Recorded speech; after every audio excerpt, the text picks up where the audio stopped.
Hello welcome to chemi class by knowledge infinite. I am Harikesh Dubey. Guys आज हम लोग discuss करने वाले हैं एरोमेटिक न्यूक्लियोफिलिक सब्स्टिट्यूशन रिएक्शन के बारे में और उसके मैकेनिज्म ऑफ SNAR को भी डिस्कस करेंगे। नाउ इलेक्ट्रोफिलिक सब्स्टिट्यूशन रिएक्शन देखेंगे और उसके मैकेनिज्म के साथ डील करेंगे। सुटेबल एग्जांपल्स डिस्कस करेंगे जैसे कि Friedel Crafts alkylation, acylation etcetera. Guys ये सब्स्टिट्यूशन रिएक्शन का 4th वीडियो है। इसके पहले के 3 वीडियो के लिंक डिस्क्रिप्शन में दिए हुए हैं, तो आप वहां से पहले ये 3 वीडियो को देखने के बाद आप ये 4th वीडियो देखें तो आपको इजीली अंडरस्टैंड हो जाएगा। ओके गाइस, बिगनिंग करते हैं न्यूक्लियोफिलिक एरोमेटिक सब्स्टिट्यूशन रिएक्शन से। चलिए देखते हैं एरोमेटिक। यहाँ बेंजीन हमारा एरोमेटिक है, ये न्यूक्लियोफिलिक इन नेचर होता है। It's only react with electrophile. Benzene only react with electrophile, that is electrophile attack on benzene which is acting as a nucleophile. यहाँ पे बेंजीन न्यूक्लियोफाइल की तरह एक्ट कर रहा है। Pi electron clouds above and below the plane of the benzene ring causes the repulsion of the electrons which is coming from the nucleophile, that is benzene के पास ऊपर और नीचे पाई इलेक्ट्रॉन का क्लाउड रहता है, जिसके वजह से वो न्यूक्लियोफाइल के इलेक्ट्रॉन डेंसिटी को रिपेल कर देता है। इसका मतलब है benzene not undergo nucleophilic substitution reaction under normal condition. Benzene कभी भी न्यूक्लियोफिलिक सब्स्टिट्यूशन रिएक्शन में नहीं जाएगा अंडर नॉर्मल कंडीशंस में। Now leaving group H- hydride is a strong base. Leaving group strong base है हाइड्रोजन। याद रखें leaving group should be weak base for a good result. अगर लीविंग बेस वीक है तो हमें अच्छा रिजल्ट मिलता है। ओके चलिए देखते हैं। Benzene have electron withdrawing group substitution. अगर बेंजीन के पास इलेक्ट्रॉन विड्रॉइंग ग्रुप का सब्स्टिट्यूशन रहेगा, जैसे कि NO2 एक स्ट्रॉन्ग इलेक्ट्रॉन विड्रॉइंग ग्रुप है, ये एक्टिवेट कर देगा बेंजीन रिंग को for the nucleophilic attack. Electron withdrawing group substituted on benzene activate for the nucleophilic attack. यहाँ पे देखिए एक एग्जाम्पल कंसिडर किया है मैंने। ये NO2 इलेक्ट्रॉन विड्रॉइंग ग्रुप है जो एक्टिवेट कर देगा बेंजीन रिंग को for the nucleophilic attack. Ortho chlorine ortho with respect to NO2 जो एक न्यूक्लियोफाइल है, and para chlorine with respect to NO2 ये भी एक न्यूक्लियोफाइल है। As you can see now SNAR substitution nucleophilic aromatic reaction, इसे consider करते हैं। SNAR 2 स्टेप रिएक्शन है। फर्स्ट स्टेप इलेक्ट्रोफिलिक अटैक होता है एंड सेकेंड स्टेप में removal of leaving group. First step nucleophilic attack, second step removal of leaving group. चलिए देखते हैं, एक एग्जांपल कंसिडर करेंगे। यह है step 1। Nucleophile attack on the carbon bearing the leaving group. Nucleophile उस कार्बन पे अटैक करेगा जिसके पास लिविंग ग्रुप है and carbanion is formed. Carbanion undergo resonance stability. Carbanion resonance stabilize हो जाएगा। यहाँ पे मैंने एक ग्रुप कंसिडर किया है NO2 इलेक्ट्रॉन विड्रॉइंग ग्रुप। ये X is the leaving group. Nucleophile ने X वाले कार्बन पे अटैक किया, नेगेटिव चार्ज यहाँ पे शिफ्ट हो गया है। ये एक स्लो प्रोसेस है, रेट डिटरमाइनिंग स्टेप है। नाउ यहाँ पे नेगेटिव चार्ज है, नेगेटिव चार्ज रेजोनेंस में जाएगा जिसके वजह से आगे फर्दर हमें रेजोनेंस देखने के लिए मिलेगा। देखिए अब नेगेटिव चार्ज यहाँ पैरा पोजीशन पे आ चुका है ऑर्थो से। अगेन ये रेजोनेंस में गया। Now resonating negative charge on oxygen. Now आप यहाँ पे देख सकते हैं अगेन रेजोनेंस हुआ और यहाँ पे फिर से ऑर्थो पोजीशन पे नेगेटिव चार्ज। अब नेगेटिव चार्ज यहाँ जाएगा और leaving group will be remove. Leaving group remove हो जाएगा। हमें substituted nucleophilic substituted product obtain हो गया है। यह पॉसिबल हुआ due to the resonance stabilize और चार्ज डीलोकलाइजेशन, चार्ज डीलोकलाइज हुआ, रेजोनेंस स्टेबलाइज हुआ। स्टेप 2 देखते हैं, लीविंग ग्रुप कैसे रिमूव होता है। यहां पे X depart from the carbanion and give the substituted product. X depart हो जाता है कार्बोनाइन के फॉर्मेशन की वजह से, नेगेटिव चार्ज के डीलोकलाइजेशन की वजह से, और X लीविंग ग्रुप रिमूव हो जाता है। ये एक फास्ट प्रोसेस है, as you can see. Guys इसे चाहिए तो आप राइट डाउन कर लें। Now aryl halide can undergo the nucleophilic substitution in presence of the very strong base such as NH2। aryl halide nucleophilic substitution reaction देगा in presence of strong base, जैसे NH2-, ये एक strong base है। चलिए देखते हैं, if aryl halide does not contain an electron withdrawing group, then incoming group can occupy the vacant position or the adjacent position। अगर aryl halide के पास कोई चलिए देखते हैं ना, एक एग्जांपल कंसीडर करेंगे। यहाँ पे मैंने एक रिएजेंट ले लिया है, इसको हम स्ट्रॉन्ग बेस NH2- से रिएक्ट कराएंगे, ये हाइड्रोजन एब्स्ट्रैक्ट हो जाएगा, chlorine as an leaving group remove हो जाएगा, मुझे बेंजाइन मिल जाएगा। Chlorobenzene in presence of a strong base give me the benzyne. Guys चाहिए तो आप लोग इसे राइट डाउन करके ले लें, वीडियो को पॉज करके। यहाँ पे देखिए, ये जो स्ट्रॉन्ग बेस है ये क्या करेगा, ये रिमूव कर देगा मोर एसिडिक प्रोटॉन को, जिसके वजह से बेंजाइन फॉर्म होगा। C*, ये C14 आइसोटोपिकली लेबल्ड कार्बन है। ये स्टेप 1 था। स्टेप 2 देखते हैं। सेकेंड स्टेप है न्यूक्लियोफिलिक अप्रोच। यहाँ पे बेंजाइन के ऊपर हमारा न्यूक्लियोफाइल अप्रोच करेगा, ये है लेबल्ड कार्बन। बेंजाइन ने यहाँ पे डायरेक्ट अटैक किया है। पहला है हमारा direct attack on same side, यहाँ पे डायरेक्ट सब्सटीट्यूशन हो रहा है on the same side carbon पे से। ना हमें यहाँ एनिलीन ग्रुप ऑब्टेन हो गया है। सेकेंड देखते हैं, जिसमें बेंजाइन पे न्यूक्लियोफाइल का सिन अटैक होगा, cine substitution on the adjacent carbon. तो हमें यहाँ पे लेबल्ड कार्बन के ऊपर पॉजिटिव चार्ज मिल गया, डायरेक्ट अटैक, सिन अटैक। चलिए देखते हैं, इसे नोट डाउन कर लें, आगे बढ़ते हैं। नेक्स्ट टॉपिक है हमारा electrophilic substitution reaction, SE reaction. चलिए इलेक्ट्रोफिलिक सब्सटीट्यूशन रिएक्शन देखते हैं। ये है बेंजीन, इसके ऊपर इलेक्ट्रोफाइल का अप्रोच होगा और मुझे यहाँ पे फॉलोइंग कंपाउंड ऑब्टेन हो जाएगा।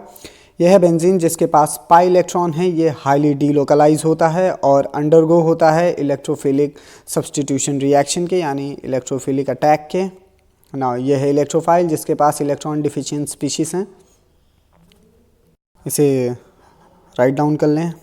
SE stand for the electrophilic substitution reaction. Electrophilic substitution reaction हम SE से रिप्रेजेंट करेंगे, जो टेक प्लेस करता है बेंजीन पे, यानी electrophilic substitution reaction take place on benzene.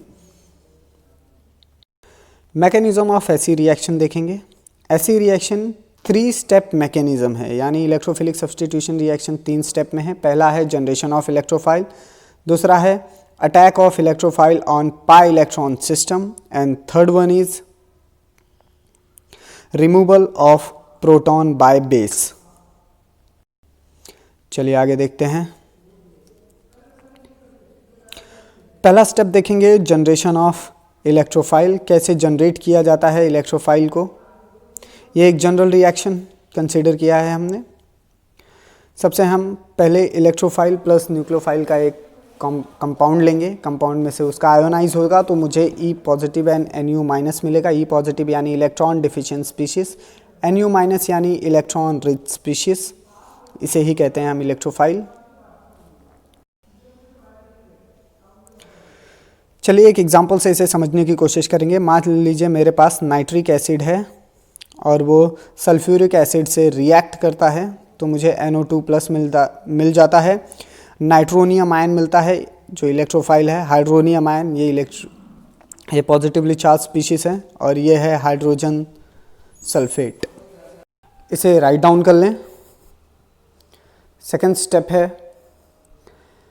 Attack of electrophile और approach of electrophile on pi electron system. Actually में नेगेटिव चार्ज यानी इलेक्ट्रॉन क्लाउड ही इलेक्ट्रोफाइल के ऊपर अटैक करेगा। देखिए एक जनरल रिएक्शन कंसीडर किया है। बेंजीन का जो इलेक्ट्रॉनिक क्लाउड है वो यहाँ पे शिफ्ट होगा और इलेक्ट्रोफाइल के पास अप्रोच करेगा। नाउ ये एक रिवर्सिबल प्रोसेस है जिसमें आपको कार्बोकटायन ऑप्टेन हो जाएगा। अब ये जो कटायन है ये रेजोनेंस स्टेबलाइज होगा। आप इसका As you can see the resonating structure of the benzene due to the attack of the electrophile। यहाँ पे देखिए पॉजिटिव चार्ज डीलोकलाइज हो रहा है थ्रू आउट द रिंग। अब ये हाइड्रोजन निकलेगा और ये यहाँ पे डबल बॉन्ड फॉर्मेशन हो जाएगा। आप यहाँ पे देख सकते हैं। Finally I get the answer. ये था हमारा जनरल रिएक्शन। यहाँ पे हमने डीलोकलाइजेशन ऑफ चार्ज इस रेजोनेंस स्टेबलाइज को शो किया है। एग्जाम्पल कंसीडर करते हैं। यहाँ पे हमने लिया है बेंजीन जो कि NO2 ग्रुप से रिएक्ट होगा। ये पॉजिटिवली चार्ज है। यहाँ पे देखिए हमें क्या मिला, positive charge adjacent to the NO। यहाँ से यह हाइड्रोजन रिमूव होगा, डबल बॉन्ड यहाँ पे शिफ्ट होगा, पॉजिटिव चार्ज चला जाएगा, माइनस होगा H ग्रुप और मुझे नाइट्रोबेंजीन ऑब्टेन हो जाएगा। यहाँ पे देखिए मुझे नाइट्रोबेंजीनियम आयन मिल गया। हमारा ट्रांजिशन स्टेट है। नाउ थर्ड देखते हैं, removal of proton by base. अब कैसे बेस रिमूव करेगा प्रोटॉन, एक जनरल रिएक्शन कंसीडर करते हैं। यहाँ पे देखें हमने एक प्रोडक्ट सिलेक्ट किया है, ये कार्बोकटायन है। बेस ने हाइड्रोजन को एब्स्ट्रैक्ट कर लिया तो डबल बॉन्ड फॉर्म हो गया, जिसके वजह से हमारे प्रोडक्ट को डिजायर्ड स्टेबिलिटी मिल गई। तो बेस ने प्रोटॉन को एब्स्ट्रैक्ट किया। Base remove proton, intermediate benzenium ion restore aromatic character. जो इंटरमीडिएट हमारा बेंजोनियम आयन है वो अपने एरोमेटिक कैरेक्टर को अचीव कर लेगा और स्टेबलाइज हो जाएगा as you can see. Now एक एग्जांपल कंसीडर करते हैं। यहाँ पे हम डीप्रोटोनेशन करेंगे। यहाँ पे NO2 है, ये हमारा नाइट्रोबेंजीनियम आयन। बेस ने एब्स्ट्रैक्ट कर लिया proton, secondary amine base nitrobenzene is obtain. यहाँ पे डीप्रोटोनेशन हुआ है बाय बेस। आप चाहिए तो इसे राइट डाउन कर सकते हैं। इस ओवरऑल रिएक्शन का नाम है नाइट्रेशन ऑफ बेंजीन। इस पूरे रिएक्शन को, जो भी हमने एग्जांपल कंसीडर किया है, उसे हम नाइट्रेशन ऑफ बेंजीन कह सकते हैं। चलिए ओवरऑल रिएक्शन देखेंगे। नाइट्रिक एसिड को अगर मैं सल्फ्यूरिक एसिड के साथ रिएक्ट कराऊं तो मुझे नाइट्रोनियम आयन मिलता है, हाइड्रोनियम आयन और हाइड्रोजन सल्फाइड ऑब्टेन होता है। ये 3 प्रोडक्ट फॉर्म होते हैं। बेंजीन अगर NO2 से रिएक्ट करेगा नाइट्रोजन डाइऑक्साइड से या नाइट्रोनियम आयन से, तो देखिए मुझे यहाँ पे क्या ऑब्टेन होगा। यहाँ पे मुझे एक बेंजोनियम आयन इंटरमीडिएट मिल जाएगा। बेस, यह हमारा सेकेंडरी बेस है जो हाइड्रोजन को एब्स्ट्रैक्ट कर लेगा। एक स्ट्रॉन्ग बेस है जिससे मुझे nitrobenzene as an major product obtain हो जाएगा। ये था नाइट्रेशन ऑफ बेंजीन। चलिए एग्जाम्पल कंसीडर करते हैं क्लोरीनेशन ऑफ बेंजीन का। यहाँ पे Cl2 यानी क्लोरीन मॉलिक्यूल्स को अगर मैं एल्यूमिनियम ट्राइक्लोराइड के साथ रिएक्ट कराऊं तो देखिए मुझे क्या ऑब्टेन हो जाएगा। मुझे Cl+ यानी क्लोरोनियम आयन और AlCl4+ एल्यूमिनियम टेट्रा क्लोराइड। 3 रहेगा तो ट्राई, 4 रहेगा तो टेट्रा। इसे आप राइट डाउन कर लें। नाउ एक एग्जांपल कंसीडर करते हैं। बेंजीन रिएक्ट हो रहा है क्लोरोनियम आयन के साथ। बेंजीन के डबल बॉन्ड ने क्लोरीन प्लस के ऊपर अटैक किया। देखिए यहाँ पे एक इंटरमीडिएट फॉर्म हो गया है। अब यहाँ से ये हाइड्रोजन बेस के ज़रिए एब्स्ट्रैक्ट कर लिया जाएगा, मुझे क्या मिलेगा, क्लोरोबेंजीन। सिंपल रिएक्शन है गाइस, घर पे 1-2 बार प्रैक्टिस करें, वीडियो को 2-3 बार देखें ताकि आपको इजीली समझ में आ जाए। थर्ड देखते हैं, Friedel Crafts alkylation. Guys next example है फ्रीडर क्राफ्ट अल्काइलेशन का। यहाँ पे हम कंसीडर करेंगे मिथाइल क्लोराइड, जैसे समटाइम अल्काइल हलाइड के ग्रुप से ये बिलोंग करता है। ये रिएक्ट करेगा एल्यूमिनियम ट्राइक्लोराइड के साथ। तो देखिए मुझे क्या मिल गया, यहाँ पे मुझे मिला मिथिलीनियम आयन और एल्यूमिनियम टेट्राक्लोराइड। ट्राई रहेगा, 3 रहेगा तो ट्राइक्लोराइड और 4 रहेगा तो टेट्राक्लोराइड। देखिए डबल बॉन्ड ने जो क्लोरीन के पास लोन पेयर है वो एल्यूमिनियम के अटैक करेगा, रिमूव करेगा electron density from the carbon, hence lead to the formation of the methylenium ion. यहाँ पे देखिए हम बेंजीन का एग्जांपल ले रहे हैं। यहाँ पे बेंजीन के डबल बॉन्ड ने मिथिलीनियम आयन के ऊपर अटैक किया, एक इंटरमीडिएट फॉर्म किया है, इसे कहेंगे बेंजोनियम आयन। ये रेजोनेंस स्टेबलाइज है, इससे पहले हमने देखा रेजोनेंस स्टेबलाइज कैसे होता है। ये अनस्टेबल कार्बोकटायन इंटरमीडिएट है। इसका जो रेट डिटरमाइनिंग स्टेप है वो in most of the cases में यही स्टेप स्लो स्टेप होता है और रेट डिटरमाइनिंग स्टेप होता है। अब यहाँ से बेस हाइड्रोजन एब्स्ट्रैक्ट कर लेगा, जिससे मुझे toluene as an major product obtain हो जाएगा। गाइस ये रिएक्शंस को राइट डाउन कर ले, काफ़ी वैल्यूएबल रिएक्शंस हैं। चलिए एग्जाम्पल 4 देखेंगे, फ्रीडर क्राफ्ट असाइलेशन। फ्रीडर क्राफ्ट असाइलेशन में हमने यहाँ पे एक असाइल क्लोराइड ग्रुप कंसीडर कर लिया है। इसे एसिड क्लोराइड भी कहते हैं और एसिटाइल क्लोराइड भी कहते हैं। अगर ये एल्यूमिनियम ट्राइऑक्साइड के साथ रिएक्ट करेगा तो ये फॉर्म करेगा एक कार्बोकटायन जो कि इलेक्ट्रोफाइल इन नेचर होगा, और यहाँ पे आपको मिला aluminium trichloride as you can see. Now benzene अब क्या करेगा, इस कार्बोकटायन के ऊपर अटैक करेगा और एक ये स्लो स्टेप है, रेट डिटरमाइनिंग स्टेप है, एक इंटरमीडिएट फॉर्म करेगा जो रेजोनेंस स्टेबलाइज होगा और plus highly reactive in nature होगा। बेस आएगा, हाइड्रोजन रिमूव कर देगा, जिसके वजह से मुझे एसिटोफिनॉन ग्रुप ऑब्टेन हो जाएगा। गाइस ये सारी रिएक्शंस को आप राइट डाउन कर लें, काफ़ी वैल्यूएबल रिएक्शंस हैं। Most of the time interviews में ये क्वेश्चन पूछे जाते हैं। नोट कीजिए, जो इलेक्ट्रोफिलिक सब्स्टिट्यूशन है in allopathic system are very rare, यानी electrophilic substitution in allopathic system are very rare. कुछ एग्जांपल्स है यहाँ पे, हम उसे फॉलो करेंगे। चलिए कंसीडर करते हैं। पहला एग्जांपल CH3CH2MgBr, इसे कहते हैं इथाइल मैग्नीशियम ब्रोमाइड। ये अगर हाइड्रोजन ब्रोमाइड से रिएक्ट करेगा तो देखिए मुझे यहाँ पे कौन सा ग्रुप मिल गया, इथेन मिल गया और मैग्नीशियम डाइब्रोमाइड ग्रुप ऑब्टेन हो गया है। गाइस ये रिएक्शंस काफ़ी वैल्यूएबल हैं, आप चाहें तो इसे नोट डाउन कर सकते हैं। सेकंड एग्जांपल कंसीडर करते हैं। यहाँ पे CH3CH2Na है और वो अगर C ट्रिपल बॉन्ड CH यानी इथिलीन से रिएक्ट करेगा इथाइल सोडियम। यहाँ पे देखिए ये वाला कार्बन डेल्टा नेगेटिव है, ये carbon delta negative delta positive के ऊपर अटैक करेगा, मुझे इथेन मिल जाएगा और सोडियम इथाइलिन मिल जाएगा। ओके गाइज, यहाँ पे इथाइल सोडियम इथेन से रिएक्ट करेगा, आपको इथेन और सोडियम इथाइन ऑब्टेन हो जाएगा। आप इसे नोट डाउन कर लें। थर्ड एग्जांपल देखते हैं, CH3COH यानी एसिटिक एसिड, इसे इथेनॉइक एसिड भी कहते हैं। अगर सोडियम के साथ रिएक्ट करेगा तो देखिए आपको क्या मिला, आपको मिलता है सोडियम एसीटेट और हाफ H2। आप इन सारे रिएक्शंस को वीडियो पॉज करके राइट डाउन कर लें। हमारा नेक्स्ट टॉपिक है फ्री रेडिकल सब्स्टिट्यूशन रिएक्शन। ये हम नेक्स्ट लेक्चर में, अपकमिंग लेक्चर में डिस्कस करेंगे। गाइस इसका रेफरेंस लिया गया है अरिहंत की केमिकल साइंस बुक से, लेसन नंबर 31। काफ़ी अच्छी बुक है गाइस, इसे रेफर करें।